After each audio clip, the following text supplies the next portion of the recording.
మనం సైన్స్ పుస్తకాల్లో చదివినదంతా అబద్ధమా? భూమి ఎలా ఏర్పడి ఉంటుంది? బగబగా మండుతున్న సూర్యుడి వంటి ఒక నక్షత్రం పూర్తిగా జలాలతో గోళాకారంగా ఉన్న ఒక నీటి పొడుగును ఢీకొనటం వల్ల భూమి ఏర్పడి ఉండవచ్చు. దానికి మొదటి కారణం భూమి పైభాగం చల్లబడి లోపలి భాగం ఇప్పటికీ మండుతూ ఉండటమే. సూర్యుడు కనిపించే విధంగా లోపల ఉన్న శిలాద్రవం మనకు కనిపిస్తూ ఉంది. రెండవది, నీరు భూమి ఉపరితలం మీదకి ఎలా వచ్చాయి? ఈ నక్షత్రం గోళాకారంగా ఉన్న నీటిని ఢీకొన్న తర్వాత క్రమంగా అది నీటిలో మునిగిపోయినప్పుడు నీరు ఉపరితలం మీదకు వచ్చాయి.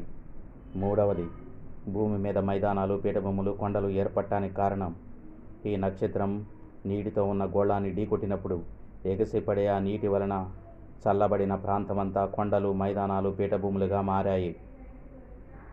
దేవదూతలందరూ జయధ్వని చేస్తూ ఉండగా మూలరాతిని వేసినవాడు ఎవరు?